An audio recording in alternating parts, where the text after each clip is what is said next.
Welcome to the I Can Do TV show. I created this program to bring awareness to people about a workout alternative. There are many different workout programs available. However, most of them are aimed at the younger adult. The I Can Do program is geared toward the mature adult who understands the benefits of staying active, but isn't necessarily into the idea of the fast-paced Zumba or aerobics, or interested in spending hours walking on a treadmill or sitting on a stationary bike.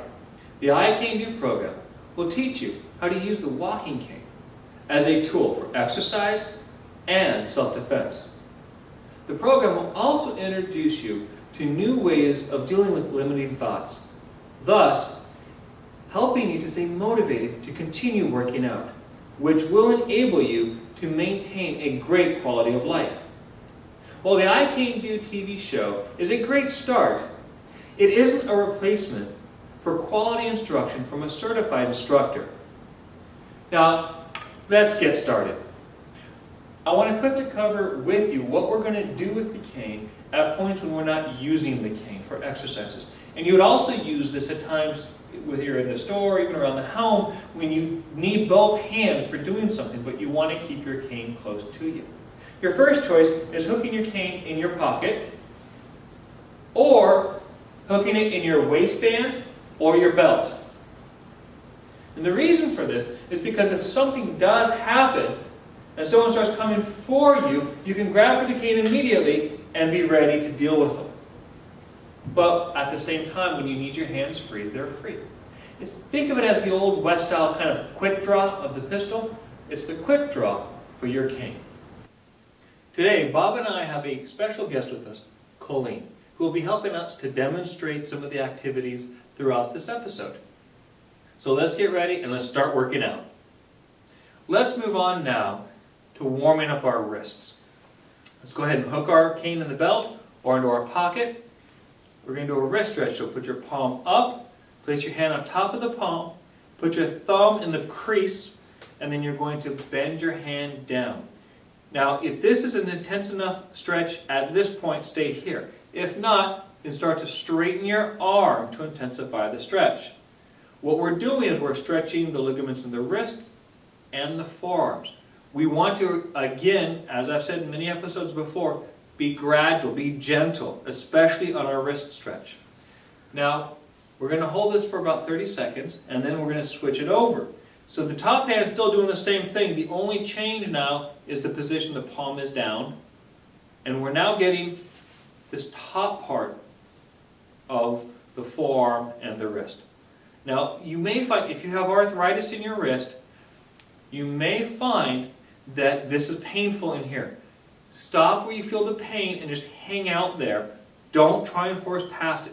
Just hang out right on the fringe, the edge. Okay, if you haven't already, go ahead and change hands. Again, get this area of the forearm, the ligaments in the wrist, the tendons. All right. Breathe deep and breathe slow. And then switch it over. Get the back side of the arm. And this stretch is really important, both palm up and palm down. If you have carpal tunnel or any kind of issues in the wrist, doing this gently every day, at least a couple of times a day, you will find that those issues tend to go away. All right? And so now let's get ready for our next exercise after you shake out your wrists. Now we're going to warm up our wrists.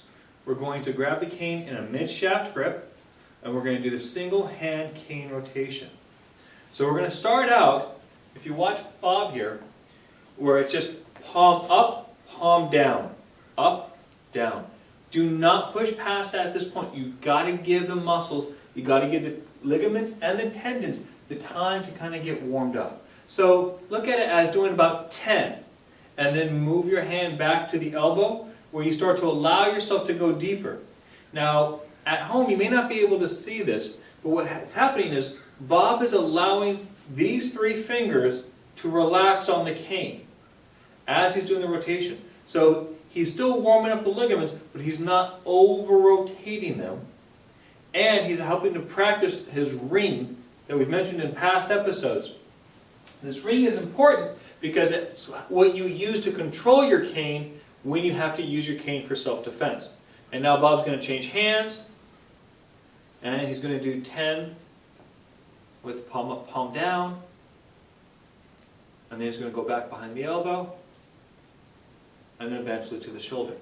Now, when working with your cane, you always want to make sure to warm the wrists up. That's why in every episode we always have a stretch to warm the wrists up, to get it going before we go into doing any of the techniques. Alright, so at home, do this as well. Now, in time, you're going to find that this also is usable in other ways, and we'll cover that in other episodes. And then when Bob is done, he's going to shake it out. And 8. He's up to 9. He's up to 10. And now he's going to shake it out. Let's move to warming up our back now. We're going to do the double-handed cane rotation. So we're going to bring the cane up like this, and we're going to turn it as if we're turning a wheel. So you're going to rotate your hands like this. Now, you notice how I can bring my elbows together, but Colleen doesn't. And that's okay, because what's happening is I'm going to where I can go. She's going only as far as she can go. At home, go to where you start to feel the stretch and just hang out there. Now, as we're doing this, we're going to turn, we're going to breathe in, and then as we exhale, rotate to the other side.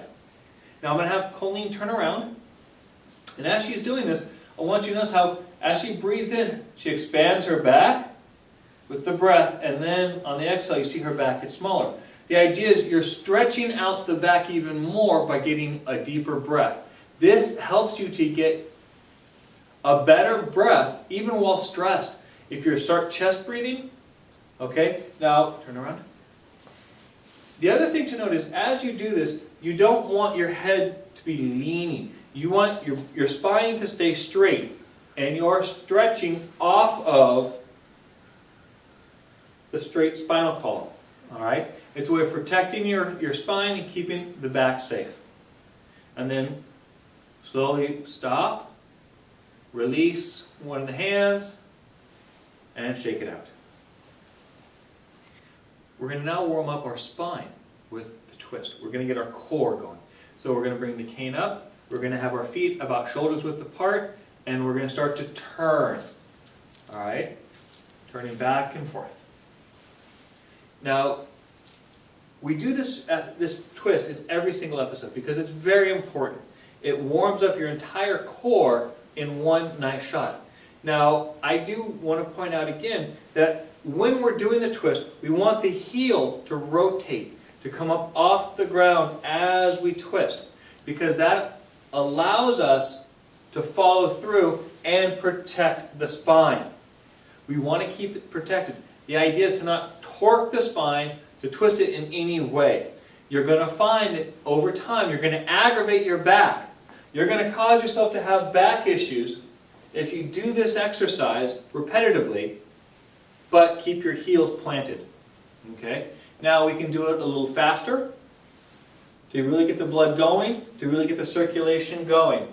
Okay? And as we do this, try and practice letting your arms relax. So it's the momentum of the hips turning that allow the arms to move. It feels like your arms are being pulled. All right? Breathe nice and slow as you do this.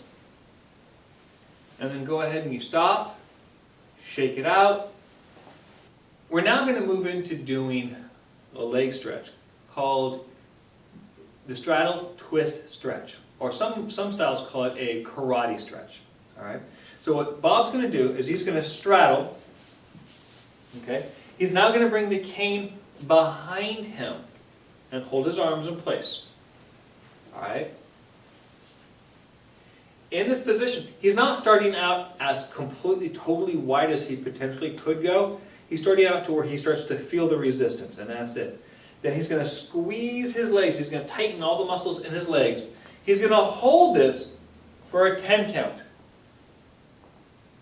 And then he's going to release that pressure, and then he's going to start to turn his shoulders and his hips. And he's getting a hip flexor stretch and a groin stretch. And then he's going to turn the other way, and he's going to come back center. And now, I'm sure you noticed as he was doing it, he automatically started sinking deeper. Now he's going to flex again, squeeze all the muscles in his legs, and then turn, and then turn again, and then come back to center. And you notice as he's doing this, he's getting lower and lower into the stance. He's going to do it one more time. He's going to squeeze, hold it for a 10 count, and then turn, and then turn. And then yell. And he's going to come out of it by putting the cane on the ground, sliding his legs in, supporting himself on the cane. Now, what Bob was referring to with his yelp is a lot of people have limits in how far they think they can go in a stretch. Our muscles, our body actually can go so much further than people realize. And so there's a certain amount of internal fear factor that comes up. Part of it is pushing past that internal fear factor. We don't want to push to the point of being injured, but we want to start to learn what is stopping us through fear and what is physically really preventing us. This will help not just your workouts, but your life. Now we're going to learn a new kick. It's called the Jut. Now, I learned this kick in Kung Fu, and it's very effective for stopping somebody if they're getting ready to try and kick you or stepping towards you. What we're going to do for this kick is you're going to bring the knee up. You're going to then stomp down, but you're not going to connect with the ground. Okay? And the way you hold your foot, it's not like a front kick where the toes are out. It's to the side like you're kicking a soccer ball. And so you're hitting with the instep of your foot. So up and down. Do 10 per leg. You're going to find that's a great workout for your inner thigh if you do this regularly. Okay? So up and down. Now, as you're doing this, you can visualize yourself doing it, well, into someone's shin, or you can visualize yourself doing it into the top of their foot, or you can visualize yourself doing it into their knee. All right? Going for the height of the knee, as an example, is more of a workout for the inner thigh than if I just go for their instep. All right? So you get to choose the intensity of your workout for this particular exercise. After you've done 10 of these, walk it out a little bit, shake it out, because we haven't really worked these muscles in this way in this program before. Now, let's go ahead and get ready for the next exercise. Moving on to working on some blocks. We put our canes aside. You can put your cane aside or you can hook it on your belt. We're going to work on the outer forearm block. And this is used if someone's punching at you, or even if they're throwing. You can use it for a hook even, but usually it's the straight punch or a straight kind of kick. And so what's going to happen is you're going to, as you see Bob doing, he's drawing a circle with his hand in front of him. We call it radar hands, essentially. You're coming around, you're coming to a point where you're intercepting their punch. Okay? Now, you are going to find that it's more natural for one arm than the other. Okay? So, this one can be used to protect the face or the torso. Okay? Boom. Alright? You want to make sure that you do not go too far, though. And over time, you're going to see the actions kind of shrink in. In the beginning, you're going to start big, but then you're going to start to get smaller and faster with the actions. This is an exercise I'd recommend practicing in front of a mirror. You can pause the episode and practice. That gives you better feedback. If you see too much of your torso, you're too big. Boom. Only enough to make it so that the punch will come past your head safely. So we just finished practicing the outer forearm block. Now we're going to practice the low block. So if someone's punching or kicking towards the low portion of your abdominal wall, all right? And so the same principle, you do in both sides. We're going to circle and go down, okay? All right, now you see Bob is doing it very large, and that's how I want him to practice it at this time. Because when we sit there and try and do something small, and we don't know the real flow of the technique, then we start making mistakes. And then we start seeing the technique, oh wait, it doesn't work. But if we start big, we do it with the idea that we're going to make it small eventually when we understand the proper technique and the amount of strength we're supposed to put into it. Okay? So now, the idea is though, is this something that's coming straight line towards your lower abdominal? This is coming towards maybe the sternum, but more like the belly button area or the groin, okay? And so the idea, again, is all we're doing is protecting that area. This is not necessarily the choice you'd make against a round kick or even necessarily a side kick per se. Okay, you can, some people have used it effectively, but I would use it more for a straight punch to the lower abdomen or a front kick to that area. Okay, and Bob's going to shake it out. In this self-defense technique, we're going to deal with what happens if somebody rushes you from behind. Okay, and some women have experienced this. We won't go into, of course, details about what happens after. But if the person comes from you behind, they're going to grab and they're going to try and push you to the ground. So as they're pushing, you go with the force. You don't fight it, but you step one foot out and plant it. Wrap the hands around your antagonist and then hit him hard in the leg. Okay? Because what's happening is, again, when you're having a full swing into the thigh, you're going to make it so they cannot chase you. You're going to cause them a lot of pain. You're going to be able to get away. And if you want to, you can do a follow-up technique. So once again, when they come, you push, you step, wrap around, hold tight, so that they have to really pull hard to get out, right? And then hit them in the leg, okay? Now this is all happening in real time, so what's going to happen is they're going to be hitting the leg before they even have a chance to get their hands out. So one last time, all right? I push, she wraps around, and hit the leg. Now I'm going to have Colleen show you what it would look like to train by yourself at home. She's going to turn around, grab, and hit the leg. Boom. Okay? You want to practice, as Colleen did, that step. Okay? You want that to be instinctive. So once again, she's going to step, wrap, hit. Boom. Practice this technique over and over again until it becomes instinctive and natural. And practice with both hands. Now we're going to deal with a control situation that tends to happen to people, particularly women. It's either a hair grab or a shirt grab.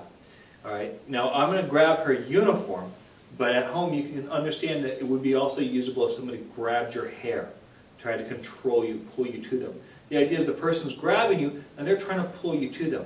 Now the thing is we all think initially they're trying to pull away, but you're actually anchoring yourself into the grab. So if, as the person pulls in, you actually step in and burst and knock your hand away, and then hit them in the thigh with your cane. Okay? So once again, they grab, they start to pull, you knock their hand away, boom, and hit them. Okay? You really want to focus on making sure that you're knocking the hand away, but you're able to do it, even if they're a big, strong guy, because you're not pulling away and pulling into their strength, you're coming into their energy. And so they're not ready for it, and you can knock the hand away. So once again, grab, knock it away, and swing to the leg. Now, what it looks like without a training partner, Colleen, knock it away, and swing. And again. Now you notice Colleen smiles as she's hitting them in the leg. She really likes hitting. Okay, now the follow-ups that you do, you can leave to your imagination. There are different variations that you can do to this technique. This is a foundation to get you thinking about different ways to do it. We really enjoy bringing these shows to you, and we'd really love to hear from you to find out your thoughts about the show. Find out what we can do better and what parts you like. Because right now we are sort of doing it within a vacuum. We don't know if you're really enjoying, the interchange between the cast, or if you'd prefer to go back to just me. So if you could send us an email, and the email will be on the bottom of the screen, or like us on Facebook and message us, however you want to communicate with us. We'd love to hear from you and let us know what we can do to make the show better. Today's episode, we're going to focus on being thankful really for the food that's in our life, the food that's available to us, that nourishes our body. Before you sit down to eat at any meal, take a moment and say thank you. Thank you for the nutrients, thank you for the work that went into creating the food and delivering the food to you. Not just the cooking of it, but even the packaging, the delivery to the store or the restaurant that you're getting the food from. The effort that went into all the steps along the way to bring it to you in this moment. Say thank you. Just thank you for this food that I have here today. And like the exercises that you're doing, these food nourishes your body so you can continue to do these exercises, so your body can heal. All right? When we use our body, we need to replenish it. So when we're doing the exercises today, think about the food that is helping you to be able to perform these exercises, helping you to continue having the quality of life that you want to have. And just say thank you for this food that I have. Thank you for watching our show. Like us on Facebook. I Can Do!